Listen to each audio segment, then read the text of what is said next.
በዘንድሮው የኢትዮጵያ ፕሪሚየር ሊግ የተጫዋቾች ዝውውር ምን ያክል ገንዘብ ወጥቷል? ውድ ተመልካቾቻችን የብስራታ ፕሮግራማችን አሁን ጀምሯል።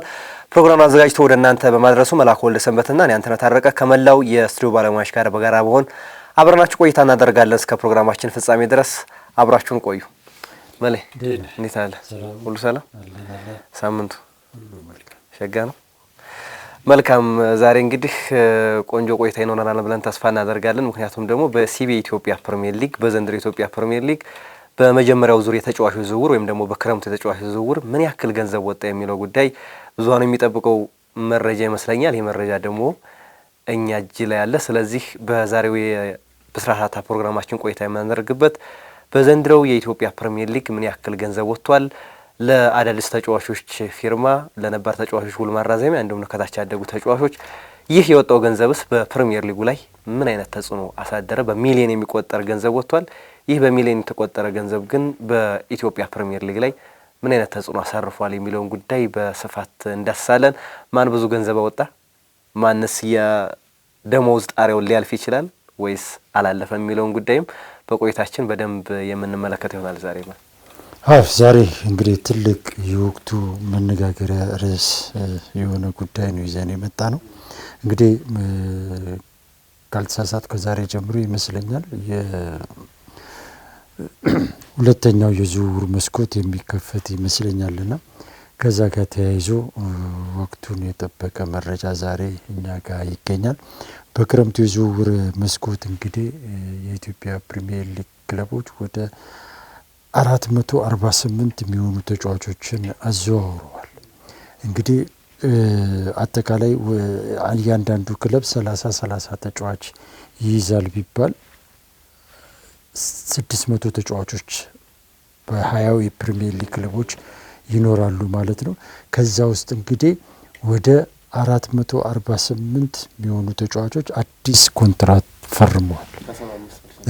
ይህ ማለት እንግዲህ ከ70 ከመቶ በላይ የሚሆኑ ተጫዋቾች አዲስ ውል ከክለቦቻቸው ጋር ተፈራርመዋል ማለት ነው። ይህ እጅግ በጣም ከባድ ትልቅ ቁጥር ይመስለኛል።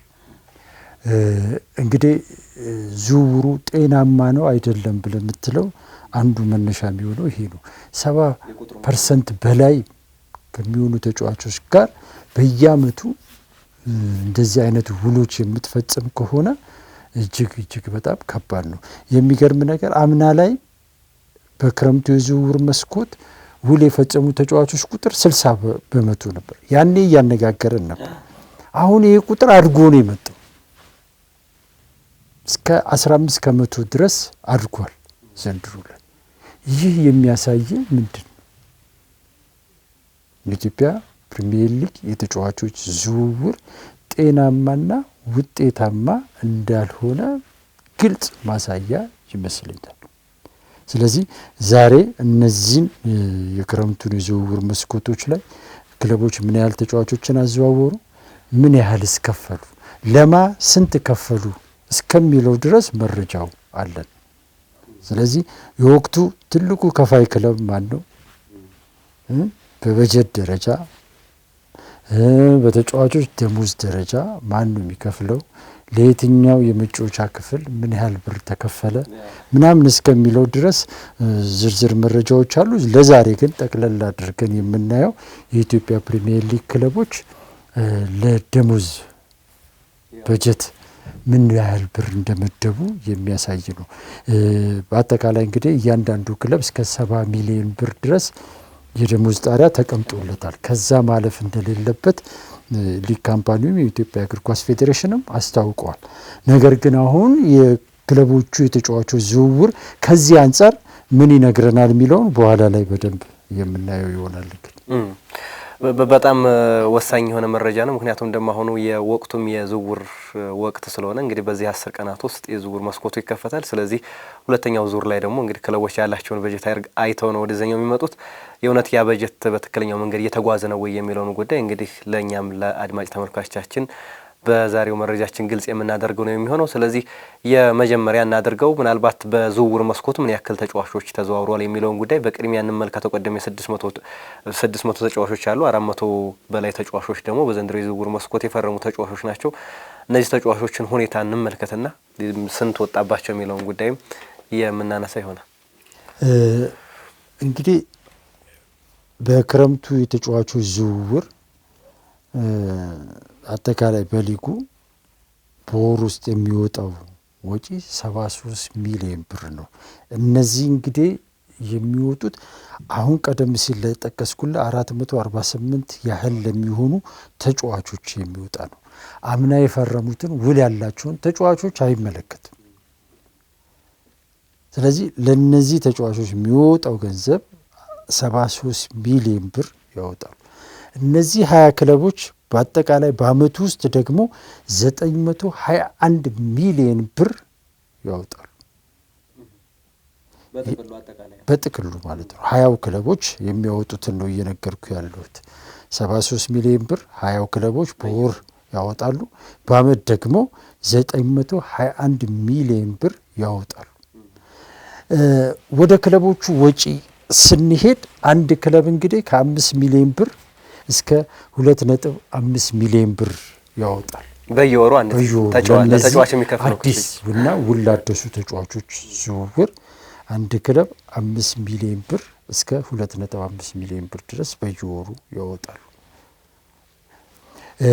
እንግዲህ በዚህ ስሌት መሰረት ስትሄድ ከዛ በፊት በአመት ደግሞ ትልቁ ወጪ የሚያወጣው ክለብ 63 ሚሊዮን ብር ነው።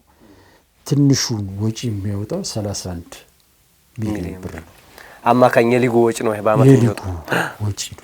ይሄ ክለቦቹ የሚያወጡት ወጪ ነው እየነገርኩ ያለሁት።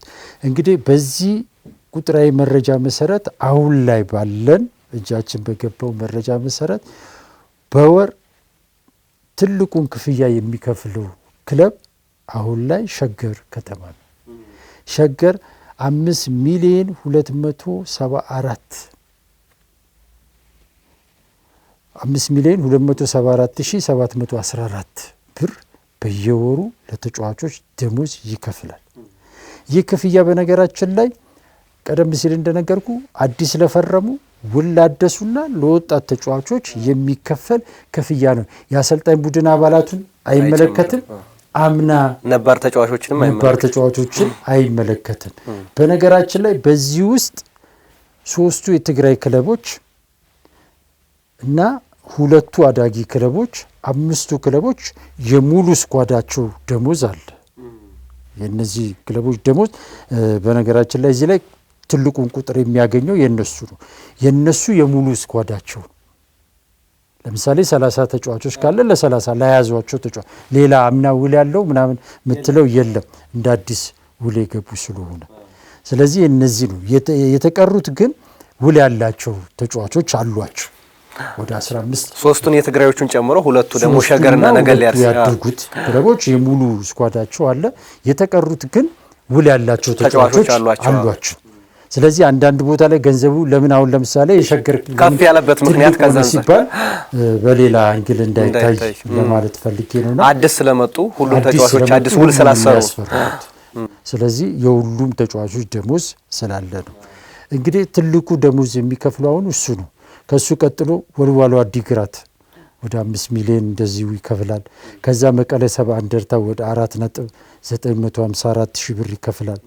ከዛ ምድረ ሽረ ገነት እንደዚሁ ወደ 4 ሚሊዮን 862 ሺህ ብር ይከፍላል።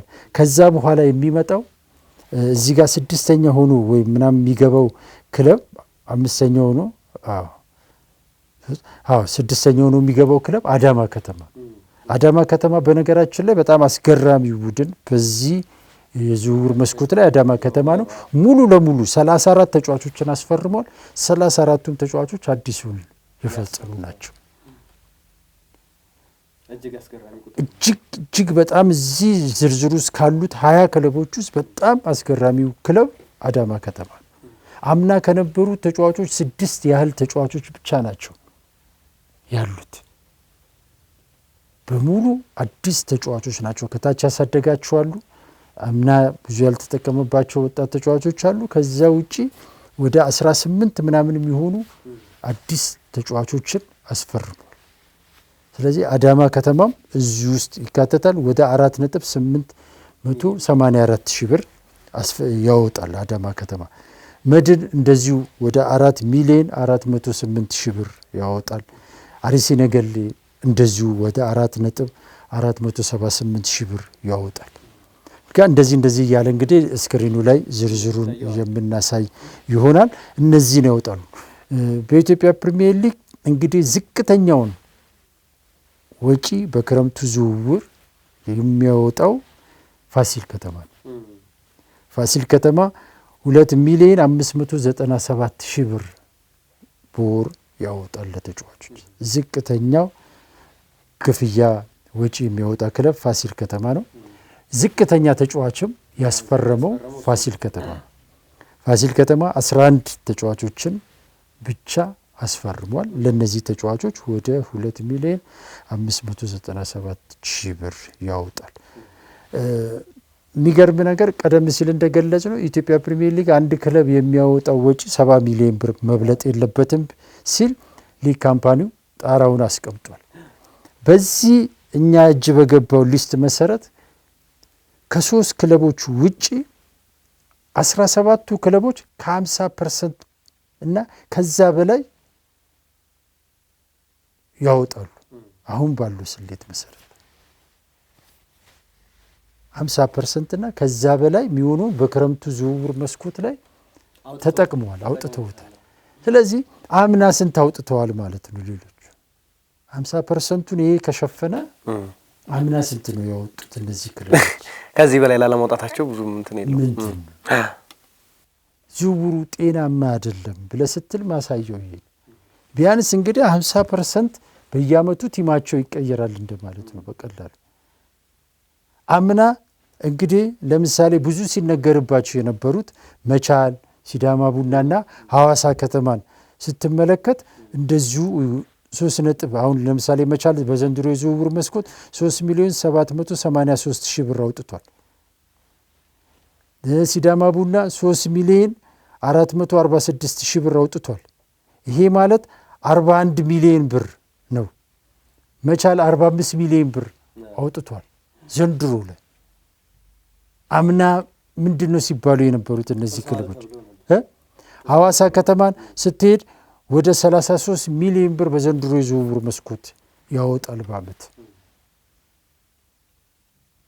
እንደ አጠቃላይ እነዚህ ክለቦች የሚያወጡትን በየወሩ የሚያወጡትን ነገርኩ። አሁን ሸገር ከተማ 63 ሚሊዮን ብር ያወጣል።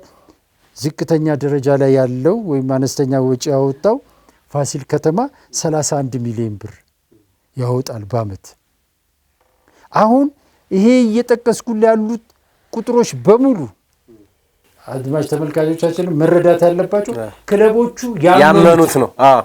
ለሊግ ካምፓኒ የገባ አምነው ለሊግ ካምፓኒው ለኢትዮጵያ እግር ኳስ ፌዴሬሽን ያቀረቡት ደሞዝ ነው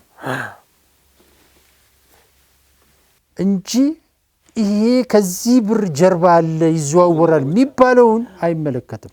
እዚህ ቁጥር ውስጥ የምታየው ነገር ጤናማ ያልሆነ ነገር ስርዓት እንዳለ ሊግ ካምፓኒውና የኢትዮጵያ እግር ኳስ ፌዴሬሽን ያወጡት የደሞዝ ጣሪያ ተግባራዊ እየሆነ እንዳልሆነ ማሳያ ይመስለኛል። ቁጥሮቹ ይናገራሉ።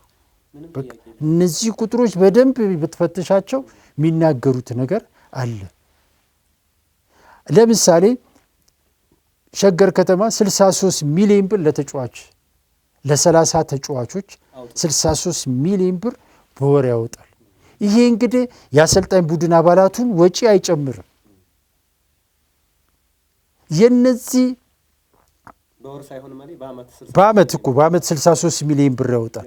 70 ሚሊዮን ብር ለመሙላት እንግዲህ 7 ሚሊዮን ብር ነው የቀረው። ስለዚህ የአሰልጣኞቹ አባላት ደሞዝ ሲጨመር ይሄ ቁጥር ከዚህ ሊበልጥ እንደሚችል ዝም ብለህ ትገምታል። የሌሎቹ በተመሳሳይ አምና ሲዳማ ቡና አንዱ ሲተች የነበረ ቡድን ነው። ከዚህ ጋር ተያይዞ ቅጣቱንም አምኖ የከፈለበት ሁኔታ ለመቻልም እነሱም ከፍለዋል ከደሞዝ ጣሪያ በላይ ለመሄዳቸው። ሁለቱ ክለቦች አምና ያስፈረሟቸው በርካታ ተጫዋቾች አሉ አሁንም ውል ያላቸው የነዛ ተጫዋቾች ደሞዝ ከፍ ማለት ነው ያን ውዝግብ ያስነሳው ስለዚህ አሁን እነሱ ባሉበት ደግሞ አጠናክረዋል ሁለቱም 17 እና 19 ተጫዋች ውል ዘንድሮ ፈጽመዋል 45 እና 41 ሚሊዮን ብር አውጥተዋል ስለዚህ ያምናው እዚህ ላይ ሲደመር ወዴት ሊሄድ እንደሚችል እንደዚሁ ዝም ብለ የምታየው ነገር አለ ቁጥሩ ከፍተኛ ነው አሁን ይሄ እንግዲህ ከደሞዝ ጣሪያው ጋር ተያይዞ የወጡ የተለያዩ ውሎች አሉ ቅድመ ክፍያ መስጠት ሚሊዮን ሳትጨምር አሁን እዛ ጋር የሚፈጸሙ ሌሎች ወንጀሎች አሉ አሁን ይሄን በወር እንከፍላለን እያሉ ነው ነገር ግን ተጫዋቾች ሙሉ ደሞዛቸውን ወስደው እየተጫወቱ ያሉ ተጫዋቾች አሉ አንዳንድ መረጃዎችን ይሄን ከተመለከትኩ በኋላ ሳጣራ እንደዚህ አይነት ተጫዋቾች እንዳሉ ግማሹ 50% ይወሰዳል 80% ይወሰዳል 75% ይወሰዳል ቅድሚያ ደሞዝ ይወሰዱ አሉ እንዴት ወሰዱ በምን መንገድ ወሰዱት እሱ እንደተጠበቀው አሁን ግን ክለቦቹን ባመኑት ፌዴሬሽኑን ባመነው ሊግ ካምፓኒው ባመነው ግን ስትመጣ አሁንም እነዚህ ቁጥሮች ብዙ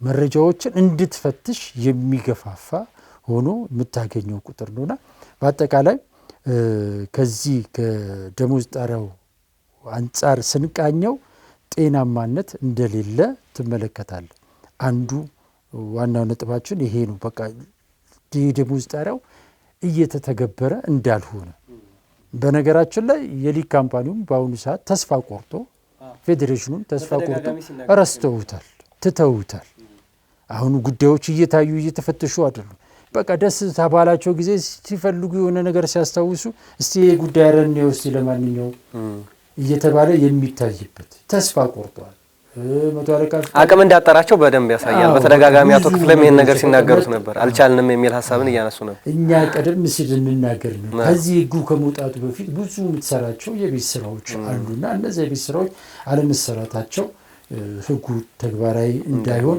አድርጎታል ይሄ እንግዲህ ከፋይናንስ ደንቡ ጋር ተያይዞ ያለ ክፍተት ችግር የምታይበት ነው የደሞዝ ጣሪያ ይሄ የደሞዝ ጣሪያ ደግሞ ሜዳ ላይ ካለው ፐርፎርማንስ አንፃርስ ምንድነው ክለቦች ይሄን ሁሉ ገንዘብ አውጥተው ምን አይነት ተጽዕኖ በሊጉ ላይ ያሳድረዋል ምንድነው ያገኙ ያሉት ውጤት ብለ ስትመለከት እንግዲህ ቀደም ሲል እንደነገርኩልህ በዘንድሮ የውድድር ዘመን ላይ ከ20 ክለቦቹ ዝቅተኛውን ክፍያ የከፈለው ዝቅተኛውን ዝውውር ያዘዋወረው ፋሲል ከተማ ነው 11 ተጫዋቾችን ያዘዋወረው በአመት ወደ 31 ሚሊዮን ብር ነው የሚያወጣው በወር ወደ 2.5 ሚሊዮን ብር ደሞዝ ነው የሚከፍለው ይሄ ቡድን ከሊጉ ከ20ውም ዝቅተኛውን ወጪ ያወጣ ነው በክረምቱ ዝውውር መስኮት ነገር ግን በውጤት ደረጃ ስትሄድ ግን ከ20ውም ክለቦች አሁን ላይ በቀዳሚነት የሚጠቀስ ክለብ ነው ፋሲል ከተማ እንግዲህ ዛሬ ላይ ጨዋታውን የሚያሸንፍ ከሆነ የሊጉ መሪ ፋሲል ከተማ ነው ባያሸንፍም ደግሞ ከሊጉ አንደኛ ደረጃ ላይ ከተቀመጡት ክለቦች አንዱ ነው በነጥብ እኩል ነው ስለዚህ ትልቅ ማሳያ የሚሆነው ፋሲል ከተማ ነው ተጫዋቾችን ስላግበሰበስክ ብቻ በየአመቱ ዝውውር መስኮቱ በመጣ ቁጥር ተጫዋቾች ስላዘዋወርክ ብቻ ውጤት እንደማይመጣ ማሳያ እግር ኳስ የሂደት ውጤት ነው እግር ኳስ እየተጠገነ የሚሄድ እንጂ እየፈረሰ የሚገነባ አይደለም አብዛኞቹ ክለቦች የሚያሳየ ተጫዋቾችን ቡድን እያፈረሱ የሚገነቡ ናቸው ቅድም አዳማ ከተማን በምሳሌነት ጠቅሼልሃለሁ በቃ 34 ተጫዋቾች አምጥቷል ከ34 እንግዲህ ቤስት ውስጥ የነበሩ 6 ያህል የሚሆኑ ልጆች ናቸው እንግዲህ በዝውውሩ በአዳማ የዝውውር ታሪክም ይሄ የመጀመሪያው ነው በጣም በትልቅ ገንዘብ ያወጣው ዘንድሮ እንደዛ ብዙ ልጆች ሲያሳድግ የምናውቀው ነው እንጂ ዝውውር ቢያካሄድም በዚህ ደረጃ ሲያካሄድ አይቼው አላቅምና አዳማ ፍጹም ጤናማ ያልሆነ ዝውውር ያደረገ ማንም በዓለም ላይም የመጀመሪያው ክለብ ሊሆን ይችላል። አዳም 34 ተጫዋች እንግዲህ 34 ባትለው እኮ ቢያንስ 25 ልጅ ምናምን አዘዋውሯል። ወይም 25 አዲስ ልጅ ወደ ድሙ አለ ያደሱ ስላሉ 25 ምናምን የሚሆኑ ልጆችን አዘዋውሯል። ይሄ ፍጹም ጤናማ አይደለም። 25 የሚሆኑ ልጆችን እንዴት ውል ትፈጽማለህ? ከፋይናንስ አንጻርም እኮ አይመከርም እኮ። አሁን ከእግር ኳሱ ብቻ አንጻር አይደለም ከቴክኒኩ ብቻ ለ25 ልጅ በየአመቱ አዲስ በጀት መመደብና በአመት የተወሰኑ ልጆችን ውል እንትን ማድረግ በፋይናንስ ስርዓቱ ላይም ጤናማ እንዳይሆን ያደርጋል። በጀትን በየአመቱ ነው እየጨመረበት ቢሄድ ከየት ነው የምታመጣው? ስለዚህ አዳማ ከተማ ይሄን ሁሉ ነገር አድርጎ የሚያሳዝነው የሚያሳፍረው ነገር አሁን ላይ ቲሙ ዋንጫ እንዲያመጣ ይፈልጋል። ይሄን ሁሉ ተጫዋች አዘዋውሮ አዳማ ዋንጫ ካላመጣ እየተባለ ነው አሰልጣኝ በደንብ አይደለም በግልጽ ይሄን ሁሉ ገንዘብ አውጥተናል ዋንጫ ማምጣት አለብህ የሚል ሐሳቦች እየተበራከቱ ነው። ውጤት ምን አይገናኝም። የክለብ አመራሮቻችን ያልተረዱት እሱን ጉዳይ ነው። በተደጋጋሚ በጣም ፌል የሚያደርጉበት ጉዳይ ነው። እሱ የነሱ ብቻ ሳይሆን የአሰልጣኞቻችንም ችግር ነው። ይሄን ሐሳብ ተቀብለህ እዛ ስትሄድ ሆዳምነት ትመለከታለህ። በየክለቡ ያሉ በጣም ይቅርታ ለቃሉ በቃ ለሙያው ሳይሆን ለሆዳቸው ያደሩ ለኪሳቸው የተሸነፉ አሰልጣኞች ሊጉ ላይ መብዛት ሊጉ ጤናማ እንዳይሆን አድርጎታል። ኖ የሚል አሰልጣኝ የለም። ዋንጫ እንዴት ይመጣል? በአንድ አመት ዋንጫ ሊመጣ አይችልም። በቃ ከመጣም ድንገተኛ ውጤት ነው። በድንገተኛ ውጤት እኮ ጅማ አምጥቷል ዋንጫ። የት ነው? ባንክ አምጥቷል። የት ነው? አሁን እንደዚህ በአመት ዋንጫ አምጥቶ በኢትዮጵያ ፕሪሚየር ሊግ ላይ መድገም የቻለ ክለብ ቅዱስ ጊዮርጊስ ብቻ ነው። ይሄ የሚያሳየ ጤናማ ያልሆነ ዝውውር መኖሩን፣ ጤናማ የቡድን ግንባታ አለመኖሩን፣ ከቅዱስ ጊዮርጊስ ውጪ ዋንጫ በልቶ የደገመ የለም። አለመድገማቸው ብቻ ሳይሆን በአመቱ ላለመውረድ የሚጫወቱ ቡድኖች አምና የት ነበር ይሄ ቡድን የሚባልበት ሊግ ነው ያለን። ስለዚህ ዝውውር ጤናማ አይደለም። በየአመቱ እየፈረሰ ቡድን ይገነባል። የዘንድሮ የኢትዮጵያ ፕሪሚየር ሊግን ሌላው ትልቁ ማሳያ የሚሆነው ከዝውውር ጋር ተያይዞ በኢትዮጵያ ፕሪሚየር ሊግ ከግማሽ በላይ የሚሆኑ ጨዋታዎች ባቻ ውጤት የተጠናቀቁት 43ኛ አቻ ተመዝግቧል። ውድድር 43ኛው የባለፈው አቻ ተመዝግቧል። 43 ጨዋታዎች ባቻ ውጤት 0-0 ያለቁ አቻዎቹ 0-0 አንድ በቃ ከዛ ካለፈ የዜሮው ነው። አንድ ለአንዱ ወደ 50 ምናምን ሲደመር 56 ጨዋታዎች አካሄደ። ከግማሽ በላይ የሚሆኑ ጨዋታዎች ባቻ ውጤት የተጠናቀቁበት የኢትዮጵያ ፕሪሚየር ሊግ ይሄ የሚነግር ምንድን ነው? ቡድኖቹ የተዋሃዱ የተብላሉ አለመሆናቸው። አይተዋወቁም ተጫዋቾቹ፣ አይግባቡም ተጫዋቾቹ። ምክንያቱም ክረምት ላይ ነው ሰብስበ ያመጣቸው። ከነባሮቹ ጋር ማዋሃድ ይከብዳል። እሱ ብቻ አይደለም። በኢትዮጵያ ፕሪሚየር ሊግ በየጨዋታው 28 ጥፋቶች ይፈጸማሉ። ጎል ላይ ያለመቆጠሩ እኮ አንዱ ምክንያት ነው። ጨዋታዎቹ በየደቂቃው ይቆራረጣሉ። በቃ በየጨዋታው በየደቂቃው ጨዋታዎቹ ይቆራረጣሉ። ስለዚህ ጎል ጋር አይደርሱም። የሚገርም ነገር አንድ ቁጥር እያየው ኦፍሳይድ ቁጥር አምናና ካቻምና ከነበረው የዘንድሮ ያንሳል። ጎል ጋር አይደርሱም። ተከላካዮቹ ወደ በረኛው ተጠግተው ነው የሚጫወቱት። ምክንያቱም በቃ ጥንቃቄ ነው ያለው ፉትቦል። ቢያንስ ማግባት ባትችል ወደ መከላከሉ ነው የምትመጣው። ምክንያቱም አትግባባም፣ አልተቀናጀም ቲሞቹ። ስለዚህ ይሄ የሚያሳየው የዝውውሩ ጤናማ አለመሆኑ። ብዙ ጨዋታዎች የተሳኩ ሙከራዎች ሳይደረጉባቸው የወጡ ጨዋታዎችን ማንሳት እንችላለን። በጣም በርካታ ጨዋታዎች ይሄ የሚያሳየው ዝውውሩ ጤናማ አይደለም። በየአመቱ ተጫዋች እየቀያየርክ 10 ምናምን ተጫዋች በየክለብ እየቀየርክ እያስፈረብ እንዴት ነው ቡድን የሚሰራው?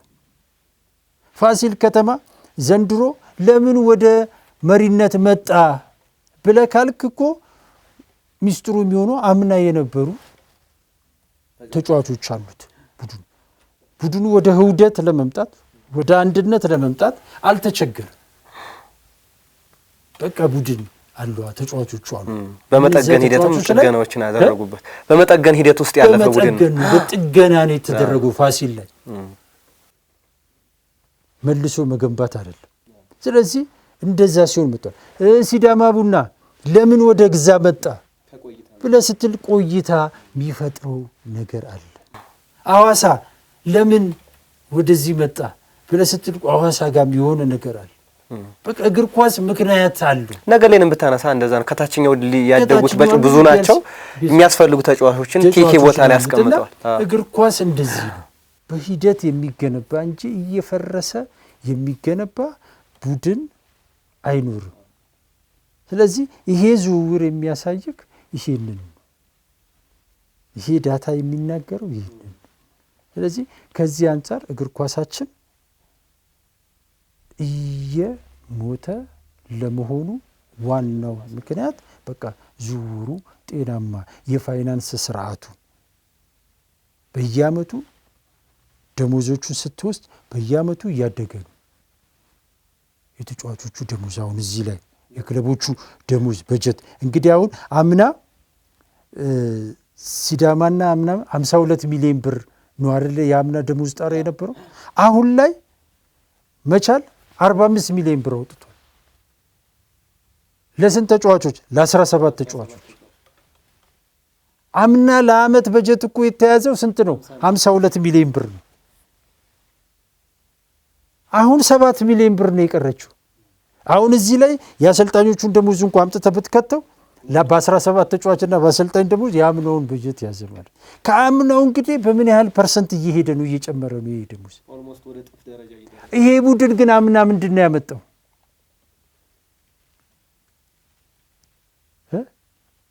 ምን አምጥቶ ነው በየአመቱ ደሞዝ እየጨመርክ የምትሄደው ለተጫዋች? ምን አግኝተህ ነው በየአመቱ ደሞዝን እየጨመርክ ወጪን እየጨመርክ የምትሄደው? እስቲ የትኛው ኢትዮጵያ ክለብ ላይ ዘንድሮ ከማስታወቂያ ከደጋፊ ከምን ያገኘው ገቢ አለው ወይ? አንድም ለጠራት ምናልባት ቅዱስ ጊዮርጊስና ኢትዮጵያ ቡና በተወሰነ መልኩ ምን አመጡ እነሱ ዘንድሮ ምን አገኙ?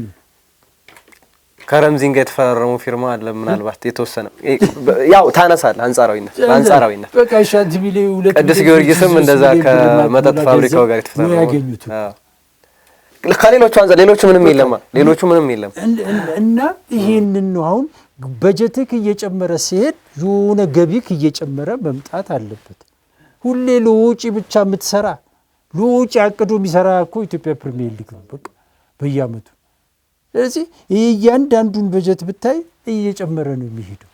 ምን አምጥቶ እሺ ተጫዋቹ ከአምና ምን አሳይቶ ዘንድሮ ምን አሳየክና ነው ለዚህ ተጫዋች ደሞዝ የምትጨምረው? ጭማሪው ደግሞ እጥፍ የሚጨመርበት ሁኔታ ነው። በጣም የሚያስፈራው እሱን አናነሳውም ዛሬ ከንትን ጋር ስለሆነ አጠቃላይ ክለቦቹን በጀት ስለሆነ ነው እንጂ ተጫዋቾቹን ደሞዝ ስታይ ትገረማል። 100,000 ሲከፈለው የነበረው ተጫዋች 500,000 ብር እየተከፈለው ያለበት ሁኔታ ነው ያለው። እንዳልኩ አሁን የመቻልን ነገር ያለው ሲዳማ ጋር ስትመጣ 41 ሚሊዮን ብር ደርሷል። ከአምናው እንግዲህ ወደ 11 ሚሊዮን ብር 10 ሚሊዮን ብር ነው የቀረው። በዚህ ደረጃ ሲያድግ ምን ማለት ነው? እንደዚሁ አሁን ኢትዮጵያ ቡና እንደዚሁ እሱ ወደ 33 ሚሊዮን ብር ደርሷል ዘንድሮ ላይ 20 ተጫዋቾች ምናምን አስፈርሟል። ከ20 ተጫዋቾች 7 ምናምን የሚሆኑት 7,000 ብር የሚከፈላቸው ወጣት ተጫዋቾች ታዳጊ ተጫዋቾች ናቸው። ግን 33 ሚሊዮን ብር ነው እንግዲህ ያገኘው ስፖንሰር ሚል ገንዘብ 3 ሚሊዮን ብር ነች። እንግዲህ ወደ 30 ሚሊዮን ብር አለ ያብነው ስትከተው የት ነው? አሁን ቅዱስ ጊዮርጊስ እንደዚሁ ቅዱስ ጊዮርጊስ ጋር ስትመጣ በአመት አሁን ዘንድሮ ላይ ላስፈረማቸው ልጆች ወደ 19 ልጆች ነው ምናምን ያስፈርማል። ወደ 49 ሚሊዮን ብር ያወጣል። ደሞዝ ከከፈለ ግን ስንት ጊዜው ነው? አምና 4 ወር 5 ወር ደሞዝ ሳይከፍል የቆየ ክለብ አሁን እንደገና ይሄ በጀትህን ስትጨምር ምን ማለት ነው? ወዴት ነው እየሄደ ያለው ይህ ክለብ? እና እያንዳንዱን እንዲህ እያልክ ስትመጣ ምን አለ አለመውረድ የተጫወቱ ሶስቱ የትግራይ ክለቦች ከነሱ ላይ በደንብ ጥያቄ ማንሳት ያስፈልጋል። ምናልባት ቀደም አሁን የሸገርንና የነገሌን ስናነሳ አዲስ የመጡ ናቸው ብለናል። እነዚህኞቹ ግን የቆዩ ናቸው። ይሄን ያክል ገንዘብ ማውጣት አምና ላለመውረድ ነው የተጫወቱት፣ አሁንም ላለመውረድ ነው እየተጫወቱ ያሉት። ስለዚህ ምን አይነት ነገር ነው? ጤናማ ያልሆነ እንቅስቃሴ ገንዘብ አናገኝም በሚሉበት ሁኔታ ውስጥ ሆኖ ይሄን ያክል ገንዘብ ማውጣታቸው ደግሞ እጅጉ አነጋጋሪ ነው። ይሄኛው እና ይሄን ሁሉ ገንዘብ ነው የምታወጣው በኢትዮጵያ ፕሪሚየር ሊግ ላይ እንግዲህ 70 ሚሊዮን ብር ነው ጣራው ብለን ካልነክ እነዚህ ቲሞች ላለመውረድ ነው የሚጫወቱት በእርግጠኝነት አይደል?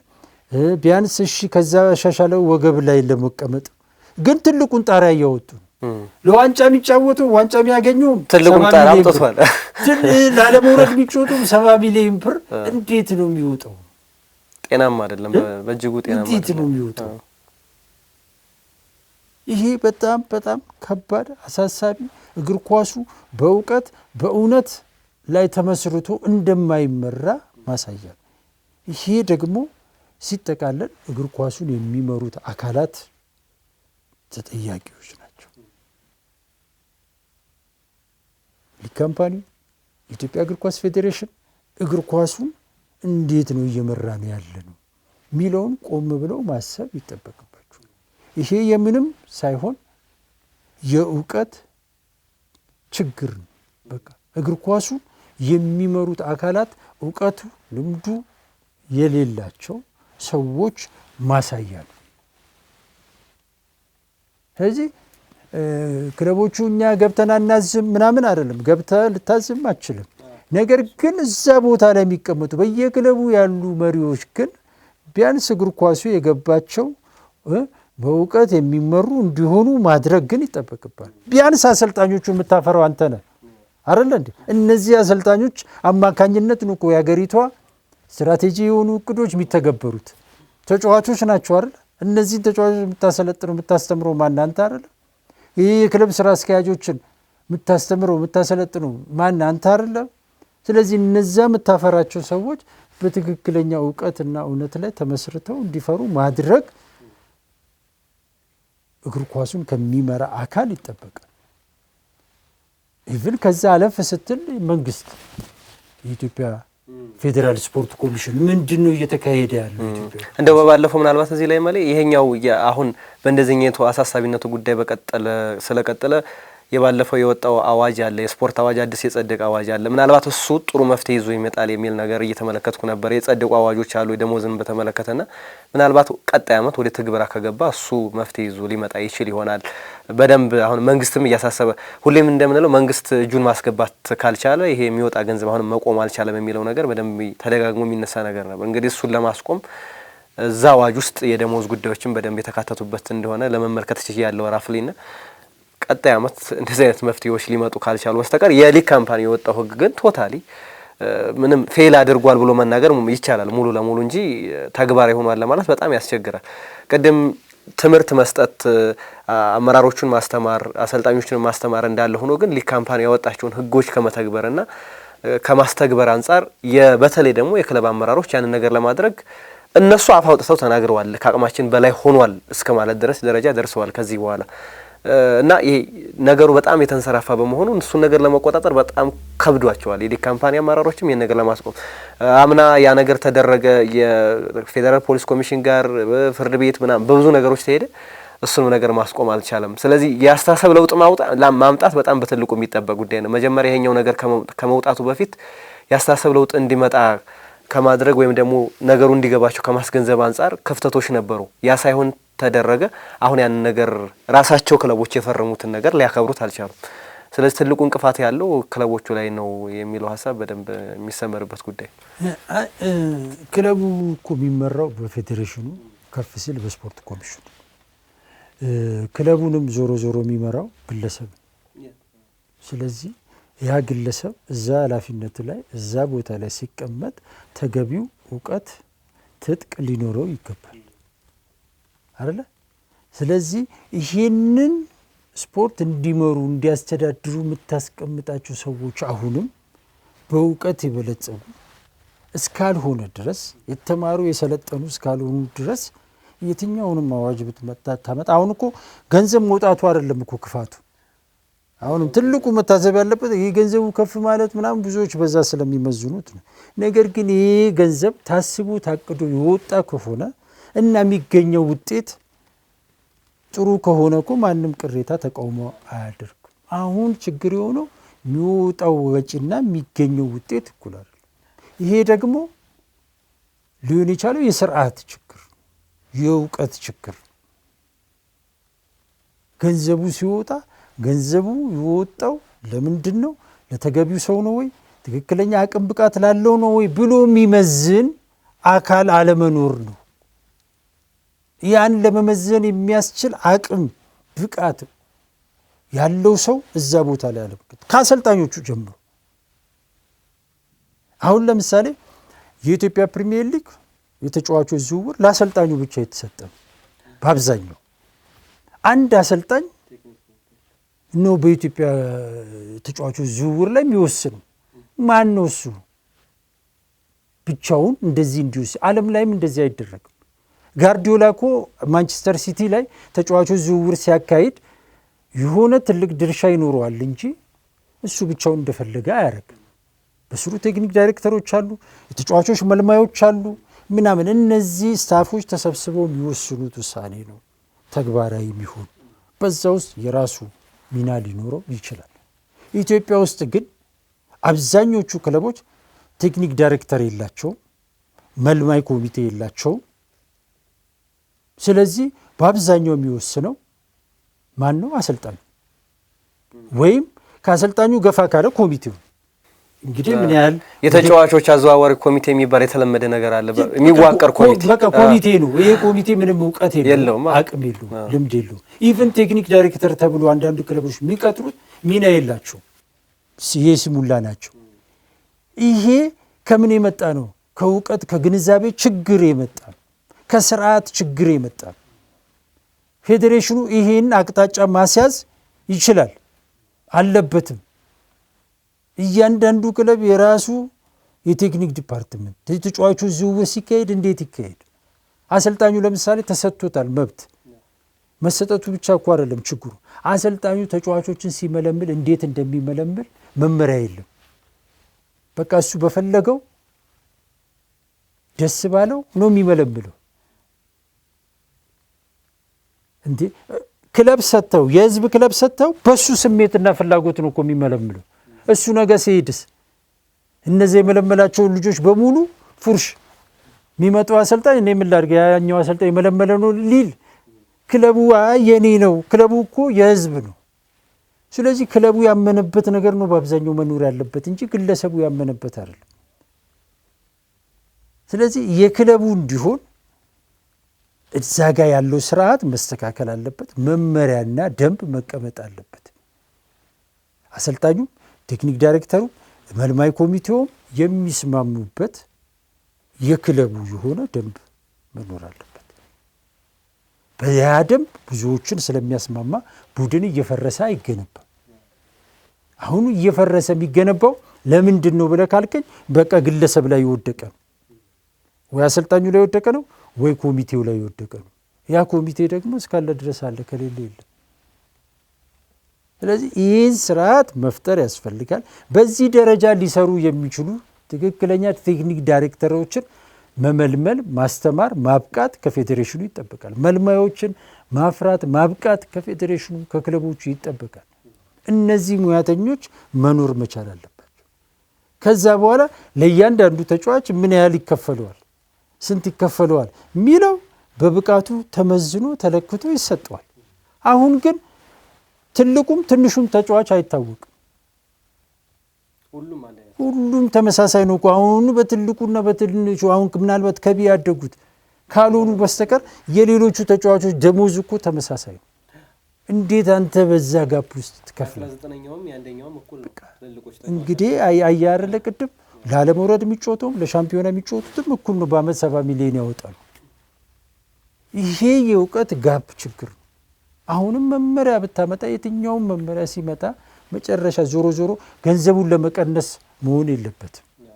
ገንዘቡን መቀነስ መጨመር ሳይሆን መሆን ያለበት እውቀት ላይ የተመሰረተ የሰው አቅም ብቃት የሚለካበትን ስራ ያ ደግሞ በማስተማር በማሰልጠን በማብቃት የሚመጣ ነው ብዬ ነው ማምነው እና እሱ ማስተካከል ያስፈልጋል። ያለበለዚያ አሁን ያለው አካሄድ እግር ኳሱን የትም አላደረሰው። አሁን እየተናገርን ያለነው ምንም እያልን ያለው ነው ይሄው ሊጉ ሞተ፣ ሊጉ እየደከመ መጣ። ይሄ ሁሉ ገንዘብ ወጥቶበት እኮ ለአቻ የሚጫወት ተመልካች እንዴት ወደ ስቴዲየም ይመጣል? ለአቻ ውጤት 90 ደቂቃ ቁጭ ብሎ ጎል የማያይበት ሊግ ማን ያያል? መሸናነፍ የሌለበትን ሊግ ማን ያያል? ማንም ሊያይ አይችልም፣ ሊመጣ አይችልም ደጋፊው። ስለዚህ እዚህ ላይ ቆም ብሎ መነጋገር ያስፈልጋል። ነገ ስለ ሊጉ እናወራለን፣ አንደኛው ዙር ይጠናቀቃል። እዛ ላይ ብዙ እውነቶችን እናያለን፣ ሊጉያችን እንዴት እየሄደ እንደሆነ። ስለዚህ ዞሮ ዞሮ ገንዘቡ ቢወጣው የሊጉን ጥንካሬ ለመጨመር አለፍ ሲል ደግሞ ጠንካራውን ብሔራዊ ቡድን ለማፍራት ነው። ስለዚህ አሁን ክለቦች በሚያወጡት ገንዘብ ልጆች ማፍራት አልቻለም። ያው ከሳኦ ቶሚ ጋር የምንጫወተው በፊፋ የመጨረሻ ደረጃ ላይ ተቀምጠን ከ12ቱ ሀገራት አንዱ ሆነን መጨረሻ ሆነን ያው ከሳኦ ቶሚ ጋር ተደልድነናል ለማጣሪያ ለአፍሪካ ዋንጫ ዓለም ጋር ለመግባት። ስለዚህ የክለቦቹ መድከም ለዚህኛው ትልቁ አስተዋጽኦ እንዳለው በደንብ መረዳት ያስፈልጋል። ምናልባት ሁሌ ያው ፕሮግራም በሰራን ቁጥር ሁሌ እንደምንለው ነው የሊጉ ጉዳይ በእጅጉ እያሳሰበ እየመጣ የሚወጣው ብርና የሚገኘው ነገር በእጅጉ ሰማይና መሬት እየሆነ እየሄደ እየተመለከት ነውና ቆም ብሎ ማሰብ ያስፈልጋል። በቃ አሁን የሚወጣው ገንዘብ ቅድም ይሄ ለተጫዋቾች የሚከፈለው ክፍያ ምናልባት የዛሬ 3 ዓመት የሚከፈለው የዛሬ 4 ዓመት የሚከፈለው አሁን ይከፈላቸው ብለህ ልትናገር አትችልም። ያ የጊዜ ሁኔታ ስለሆነ ጊዜ በራሱም ያመጣው ነገር አለ። ግን መጀመሪያ ግን አንድ ክለብ እኔ ለዚህ ተጫዋች 500,000 ብር ስከፍል ወይም ደግሞ በአመት 80 ሚሊዮን ብር ማውጣው በዚህ እቅዶች አቅጃለሁ እቅድ ለማሳካት ነው ብሎ አስቦና ገምግሞ በደንብ ለክቶና ሰፍሮ ከሆነ ያ ነገር ትክክለኛው መንገድ ስለሆነ ቢያወጣ ችግር የለበትም። ግን አሁን እየተመለከትን ያለ ነው ምንም ግልጽ የለው። የተጫዋች ዝውውር ሲባል በገፍ 20-30 ተጫዋች ታዘዋውራለህ። ከዛ ላለመውረድም ትጫወተው ላለመውረድም ተጫወተ ቀጣይም እንደዛ ታዘዋውርና ላለመውረድም ትጫወተውና ስለዚህ የሆነ ግልጽ የሆነ ነገር እንደሌለ በእርግጠኝነት መናገር የሚቻለው በእውቀት ክለቦቹ እየተመሩ እንዳልሆነ ግን መናገር ይቻላል። ምንም አይነት እውቀት የለም ወይ ሊጉ ላይ መወዳደር ስላለባቸው እየተወዳደሩ ነው ያሉት። ያ ደግሞ የሀገር ሀብትና የሀገር ንብረት እየወደመ ነው ያለው። ይሄ ሁላ ሚሊዮን ብር እየፈሰሰበት ብሔራዊ ቡድኑ እኛን ካልወከለ ሀገርን ካላኮራ የክለቦቹ ይሄን ያክል ሚሊዮን ብሮች መውጣት ፋይዳው ምንድነው የሚለውን ነገር በደንብ መታሰብ ያለበት ጉዳይ ነውና የክለቦቹም አመራሮችም ይሁን ሊግ ካምፓኒም እግር ኳስ ፌዴሬሽኑ ይሄን ነገር በደንብ ባንክሮ ሊመለከተው ይገባል። መንግስትም እጁን በደንብ ማስገባት የሚችልበት ነገር ካልተፈጠረ ምንም የሌለው ሊግ ነው በደንብ እየተመለከተ ነው ያለን። ወይ አያዝናና ወይ ጎሎች አይቆጠሩበት ወይ ሜዳ የለው ወይ ደጋፊ የለው። ደጋፊ የሌለበትም ምክንያቱም በደንብ እየተመለከተ አዲስ አበባ ይምጣ ተባለ አይደል? አዲስ አበባ መጣ። ቡናና ጊዮርጊስ ሲጫወቱ ስቴዲየሙ እንደ ድሮ እየሞላ እየተመለከተን ነው? በፍጹም አይደለም። ያ የመጣው ነገር ከምንድነው ብሎ ማሰብ በደንብ መመልከት ይቻላልና ስለዚህ በእጅጉ የሚያሳስብ ጉዳይ ነው። አሁን ላይ የኢትዮጵያ ፕሪሚየር ሊግ ጉዳይ በተለይ ቀደም እንዳነሳሁት ወደ 86 ጨዋታዎች ባቻ ውጤት ተጠናቀቁ። ከዛ ውስጥ 43 ጨዋታዎች ጎል ያልተቆጠረባቸው ናቸው። 0-0 ያለቁ ጨዋታዎች ናቸው።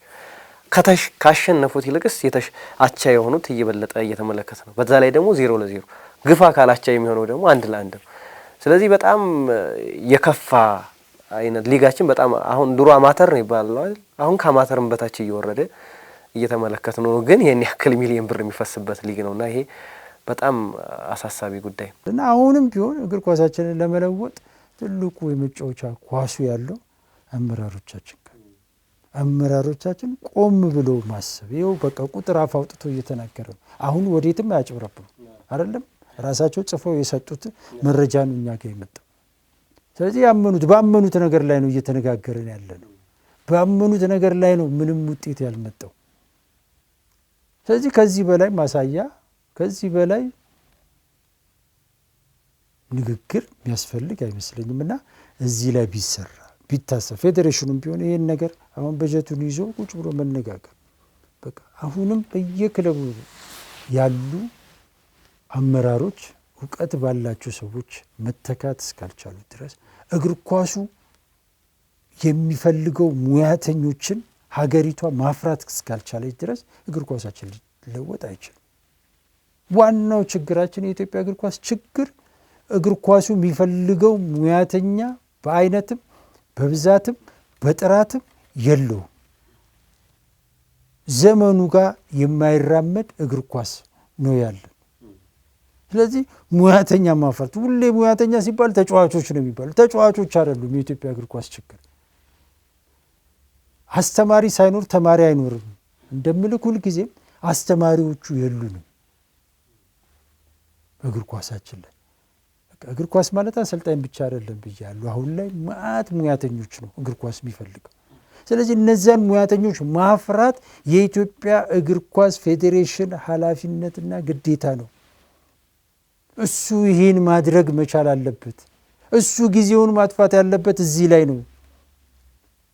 እነዚህ ሙያተኞች ስለሌሉ ነው እኮ የገንዘብ መቀለጃ ይሆኑ። እነዚህ ሙያተኞች ቢኖሩ ኖሮ እኮ ሁሉ ብር እንደዚህ ባክኑ አይቀርም። አሁን የግለሰብ ኪስ ነው እያደለብላል። ግለሰቦቹም ደግሞ ተጠቅሞ አገር ቢጠቅሙ አንድ ነገር ነው። ነገር ግን ግለሰቦችንም አላግባብ ትውልድ እያጠፋ ነው።